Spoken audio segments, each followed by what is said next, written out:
साथियों, भगवत गीता के 7वें अध्याय में आप सभी का स्वागत है। जिस प्रकार अध्याय 6 में हमने जाना कि अष्टांग योग मन तथा इंद्रियों को नियंत्रित करता है और ध्यान को परमात्मा पर केंद्रित करता है। इस विधि की जो परिणति है वो समाधि में होती है। अब आगे 7वें अध्याय में हम भगवत ज्ञान के बारे में जानेंगे, जिसमें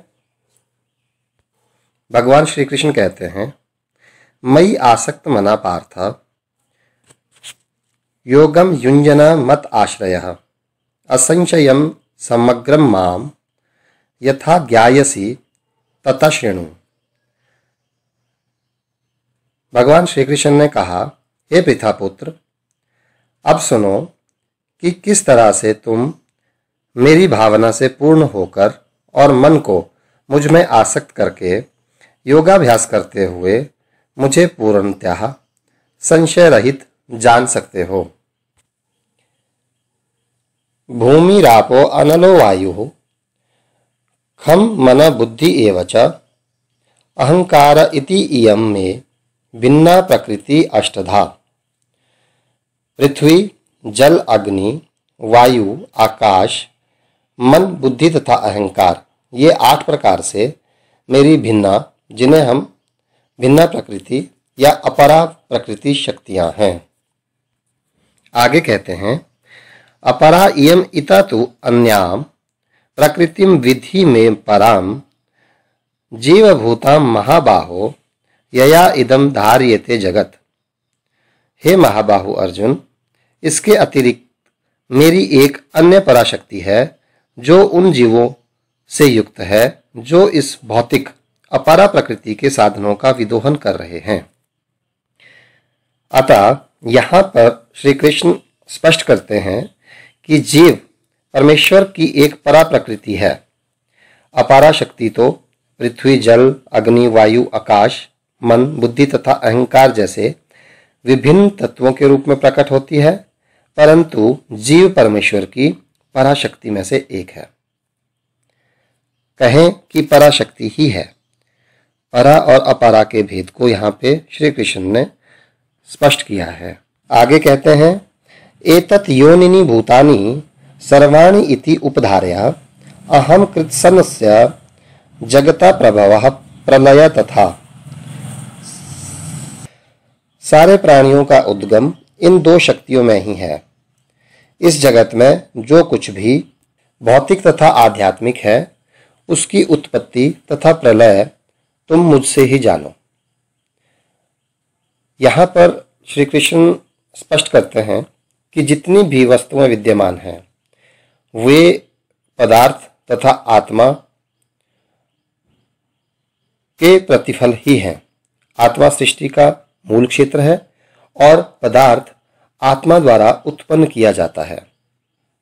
भौतिक विकास की किसी भी अवस्था में आत्मा की उत्पत्ति नहीं होती, अपितु यह भौतिक जगत आध्यात्मिक शक्ति के आधार पर ही प्रकट होता है। आगे कहते हैं, मत परतरम न अन्यत कंचित अस्ति धनंजय मयि सर्वम इदम प्रोतम सूत्रे मयि गणा इवः। हे धनंजय, मुझसे श्रेष्ठ कोई और सत्य नहीं है। जिस प्रकार मोती एक धागे में गुंथे रहते हैं, उसी प्रकार सब कुछ मुझ पर ही आश्रित है। इससे ज्ञात होता है कि परमात्मा से बढ़कर कोई सत्य नहीं है। परमात्मा ही श्रेष्ठतम है। परमात्मा सूक्ष्म से भी सूक्ष्मतर है और महान से भी महानतर है। वह एक वृक्ष के समान भी स्थित है और दिव्य आकाश को प्रकाशित करने वाला सूर्य भी परमात्मा का एक रूप है। जिस प्रकार वृक्ष अपनी जड़ें फैलाता है, वे भी अपनी विस्तृत शक्तियों का प्रसार करते हैं। आगे कहते हैं, रसा अहम आपसु कौन्तेय प्रभा अस्मि शशि सूर्ययो प्रणवः सर्व वेदेषु शब्दा खे पौरुषम निषु। हे कुंती पुत्र, जल के अंदर में मैं स्वाद हूँ, सूर्य तथा चंद्रमा के पास मैं प्रकाश के रूप में हूँ, वैदिक मंत्रों में ओंकार हूँ और आकाश में ध्वनि रूप तथा मनुष्य में सामर्थ्य रूप हूँ। पुण्यः गंधा पृथिव्याम च तेज च अस्मि विभावसौ, जीवनम सर्वभूतेषु तपः च अस्मि तपस्विषु। मैं पृथ्वी का आद्य सुगंध और अग्नि की ऊष्मा हूँ। मैं समस्त जीवों का जीव तथा तपस्वियों का तप हूँ। बीजम माम सर्वभूतानां विधि पार्थ सनातनम, बुद्धि बुद्धिमताम् अस्मि, तेजः तेजस्वी नाम अहम। हे पृथापुत्र, यह जान लो कि मैं ही समस्त जीवों का आदि बीज हूँ, बुद्धिमानों की बुद्धि तथा समस्त तेजस्वी पुरुषों का तेज हूँ। बलम बलवताम च अहम, काम राग विवर्जितम, धर्म अविरुद्ध भूतेषु कामः अस्मि भरतऋषभः। मैं बलवानों की कामनाओं तथा इच्छा से रहित बल हूँ। हे भरत श्रेष्ठ अर्जुन, मैं वह काम हूँ जो धर्म के विरुद्ध नहीं है। ये चाइव सात्विका भावा राजसा तामसा च ये, मत एव इति तान विधि, न तो अहम तेषु ते मयि। तुम यह जान लो कि मेरी शक्ति द्वारा सारे गुण प्रकट होते हैं, चाहे वे सतोगुण हो, रजोगुण हो या तमोगुण हो। एक प्रकार से मैं सब कुछ हूँ, किंतु हूँ स्वतंत्र। मैं प्रकृति के गुणों के अधीन नहीं हूँ, अपितु वे तीनों गुण मेरे अधीन हैं। इस बारे में कृष्ण ने कहा कि संसार के सारे भौतिक कार्यकलाप प्रकृति के गुणों के अधीन संपन्न होते हैं। यद्यपि प्रकृति के गुण परमेश्वर से अद्भुत है, किंतु भगवान उनके अधीन नहीं है। उदाहरण के लिए, राज्य के नियमानुसार यदि कोई दंडित हो सकता है, किंतु नियम बनाने वाला राजा उस नियम के अधीन नहीं होता। उसी तरह प्रकृति के सभी गुण, चाहे वो सत, रज तथा तमोगुण हो, परमात्मा से उद्भूत है, किंतु परमात्मा प्रकृति के अधीन में नहीं है। इसीलिए उन्हें निर्गुण कहा गया है। त्रिभी गुणमये भावे एभि सर्वम इदम जगत, मोहितम न अभिजानाति माम एभ्य परम अव्ययम। तीनों गुण सत, रज तथा तम के द्वारा मोहग्रस्त यह सारा संसार मुझ गुणातीत तथा अविनाशी को नहीं जानता। अर्थात सारा का सारा संसार प्रकृति के इन तीनों गुणों में ही मोहित रहता है, और जो लोग इस प्रकार से तीन गुणों के द्वारा मोहित है, वे नहीं जान सकते कि परमात्मा इस प्रकृति से परे है। दैवी ही एषा गुणमयी मम माया दुरुत्तया माम एव ये प्रपद्यन्ते मायाम एताम तरन्ति ते। प्रकृति के तीनों गुणों वाली इस मेरी दैवीय शक्ति को पार करना बहुत ही कठिन है, किंतु जो मेरे शरणागत होते हैं वह सरलता से इसे पार कर लेते हैं। न माम दुष्कृतिन मूढ़ा प्रपद्यन्ते नर अधमः, माया अपहृत ज्ञाना आसुरम भावम आश्रिताः। और जो मूर्ख हैं, जो मनुष्यों में अधम हैं, जिनका ज्ञान माया द्वारा हर लिया गया है, तथा जो असुरों की नास्तिक प्रकृति धारण करने वाले हैं, ऐसे दुष्ट मेरी शरण को ग्रहण नहीं करते। चतुर्विधा भजन्ते माम जना सुकृतिन अर्जुनः, आर्त जिज्ञासु अर्थार्थी ज्ञानी च भरतऋषभ। हे भरत श्रेष्ठ, चार प्रकार के पुण्यात्मा मेरी सेवा करते हैं, जिसमें आर्त, जिज्ञासु, अर्थार्थी तथा ज्ञानी सम्मिलित हैं।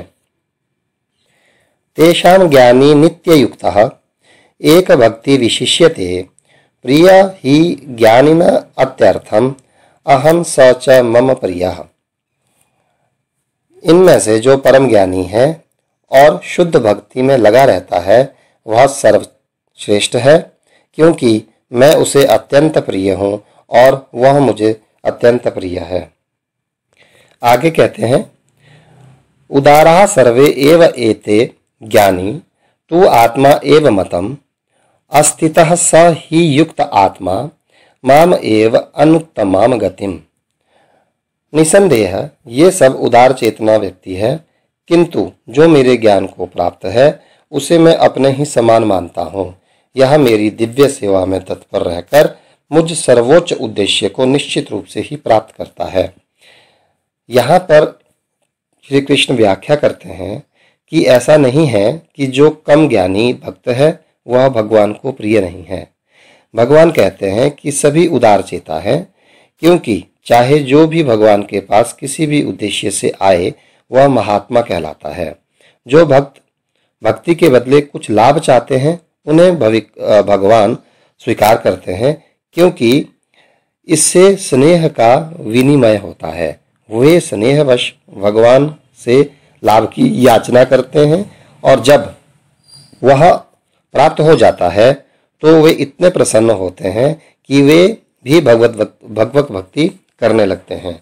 किंतु ज्ञानी भक्त भगवान को इसलिए प्रिय है कि उनका उद्देश्य प्रेम तथा भक्ति से परमेश्वर की मात्र सेवा करना होता है।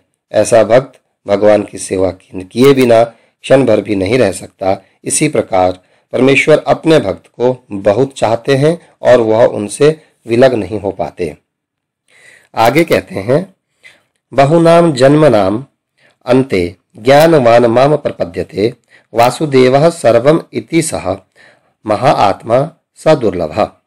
अनेक जन्म जन्मांतर के बाद भी जिसे यह सचमुच का ज्ञान हो जाता है वह मुझको समस्त कारणों का कारण जानकर मेरी शरण में आता है, और ऐसा महात्मा होना अत्यंत दुर्लभ है।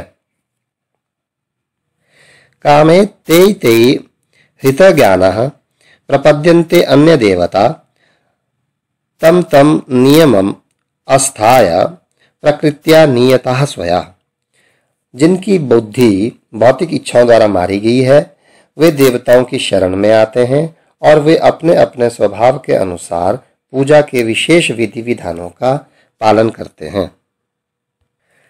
यह याम याम तनुम भक्त श्रद्धया अर्चितुम इच्छति तस्य तस्य अचलाम श्रद्धाम ताम एव विदधामि अहम। मैं प्रत्येक जीव के हृदय में परमात्मा स्वरूप स्थित हूँ। जैसे ही कोई किसी देवता की पूजा करने की इच्छा करता है मैं उसकी श्रद्धा को स्थिर करता हूँ, जिससे वह उसी विशेष देवता की भक्ति कर सके। यहाँ पर ईश्वर कहते हैं, श्री कृष्ण कहते हैं कि परमात्मा ने हर एक को स्वतंत्रता प्रदान की है। अतः यदि कोई पुरुष भौतिक भोग करने का इच्छुक है और इसके लिए देवताओं से सुविधाएं चाहता है तो प्रत्येक हृदय में परमात्मा स्वरूप स्थित भगवान उसके मनोभावों को जानकर ऐसी सुविधाएं प्रदान करते हैं। समस्त जीवों के परम पिता के रूप में वे उनकी स्वतंत्रता में हस्तक्षेप नहीं करते, अपितु उन्हें सुविधाएं प्रदान करते हैं जिससे वे अपनी भौतिक इच्छाएं पूरी कर सकें।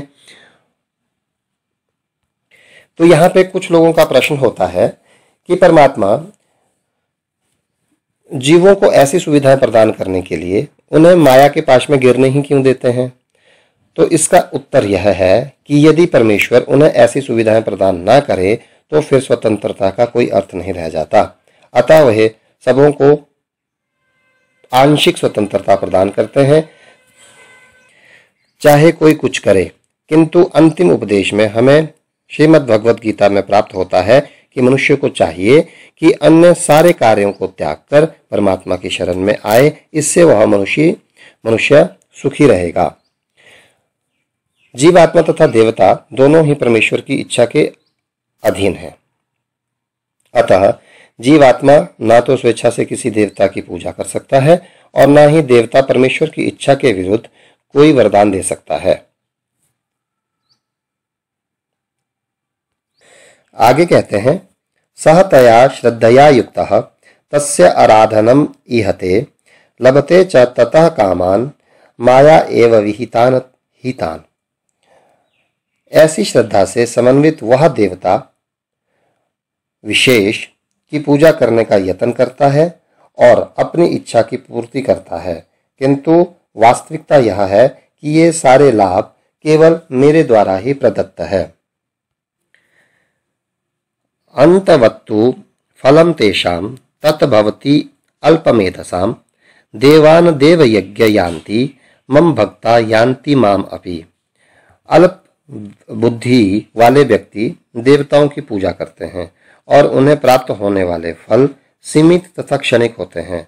देवताओं की पूजा करने वाले देवलोक को जाते हैं, किंतु मेरे भक्त अनंत मेरे परम धाम को प्राप्त हो जाते हैं।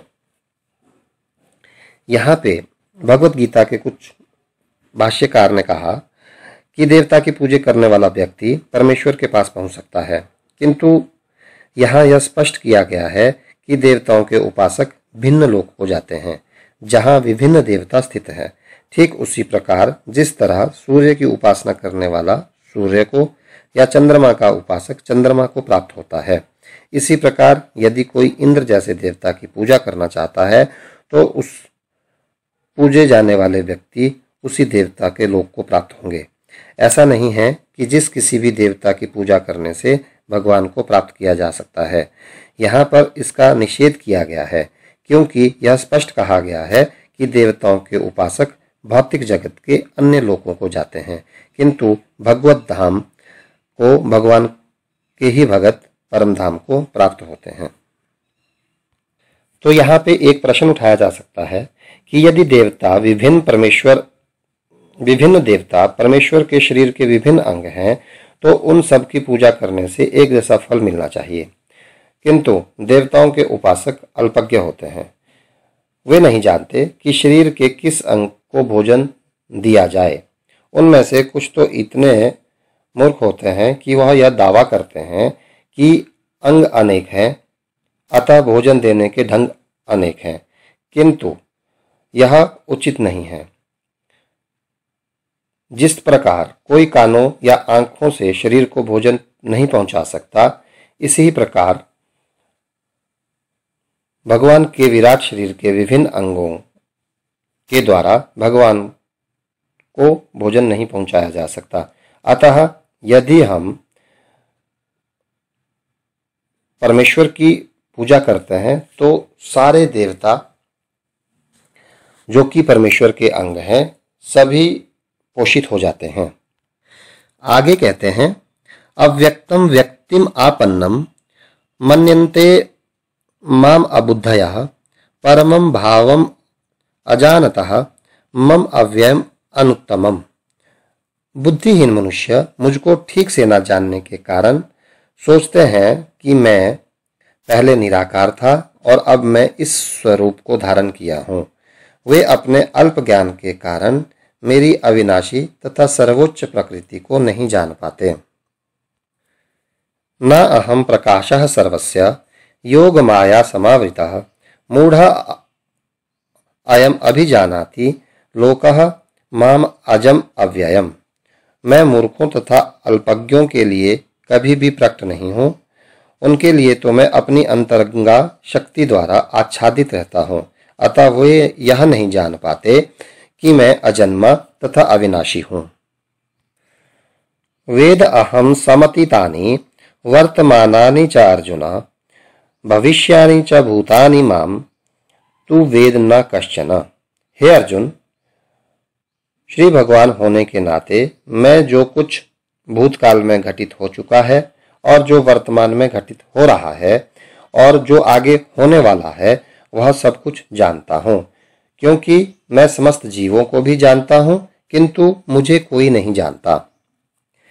इच्छा द्वेष समुत्थेन द्वंद्व मोहेन भारत सर्वभूतानि सम्मोहम सर्गे यान्ति परंतपा। हे भरतवंशी, हे शत्रु विजेता, समस्त जीव जन्म लेकर इच्छा तथा घृणा से उत्पन्न द्वंद्वों से मोहग्रस्त होकर मोह को प्राप्त होते हैं। यहाँ पर श्री कृष्ण स्पष्ट करते हैं कि जीव की जो स्वाभाविक स्थिति है वह शुद्ध ज्ञान रूप परमेश्वर की अधीनता है। मोहवश भ्रांतिवश जब मनुष्य इस शुद्ध ज्ञान से दूर हो जाता है तो वह माया के वशीभूत हो जाता है। वह अपना परम स्वभाव भूल जाता है और इसके कारण वह परमात्मा को नहीं समझ पाता। आगे कहते हैं, येषां तु अंतगतम पापम जनानां पुण्यकर्मणां ते द्वंद्व मोह निर्मुक्ता भजन्ते माम दृढ़व्रता। जिन मनुष्यों ने पूर्व जन्मों में तथा इस जन्म में पुण्य कर्म किए हैं और जिनके पाप कर्मों का पूर्णतया उच्छेदन हो चुका है, वे मोह के द्वंद्वों से मुक्त हो जाते हैं और वे संकल्प पूर्वक मेरी सेवा में तत्पर रहते हैं। जरा मरण मोक्षाय माम आश्रित्य ययान्ति ये ते ब्रह्म तत्विदु कृत्सन आध्यात्म कर्म च अखिलम। जो जरा तथा मृत्यु से मुक्ति पाने के लिए प्रयत्नशील रहते हैं, वे बुद्धिमान व्यक्ति मेरी भक्ति की शरण को ग्रहण करते हैं और वे वास्तव में ब्रह्म हैं, क्योंकि वे दिव्य कर्मों के विषय में पूरी तरह से जानते हैं। साधिभूतादिदैवं माम साधि यज्ञं च ये विदु प्रयाण काले चापि माम ते विदु युक्त चेतसः। जो मुझ परमेश्वर को मेरी पूर्ण चेतना में रहकर मुझे जगत का, देवताओं का, समस्त यज्ञ विधियों का नियामक जानते हैं, वे अपनी मृत्यु के समय में भी मुझ भगवान को, मुझ परमात्मा को समझ सकते हैं। इस अध्याय में जिन अनेक विषयों की विवेचना की गई है, वे हैं दुख में पड़ा हुआ मनुष्य, जिज्ञासु मानव, अभावग्रस्त मानव, ब्रह्म ज्ञान, परमात्म ज्ञान, जन्म मृत्यु तथा रोग से मुक्ति एवं परमेश्वर की पूजा। किंतु जो व्यक्ति वास्तव में परमात्म भाव को प्राप्त है, वह विभिन्न विधियों की परवाह नहीं करता। वह सीधे ही परमात्म भाव के कार्यों में प्रवृत्त होता है और उसी से परमात्मा के नित्यदास के रूप में अपनी स्वाभाविक स्थिति को प्राप्त होता है। ऐसी अवस्था में वह शुद्ध भक्ति से परमेश्वर के श्रवण तथा गुणगान में आनंद लेता है। तो इस प्रकार श्रीमद् भगवद गीता का 7वां अध्याय समाप्त हुआ।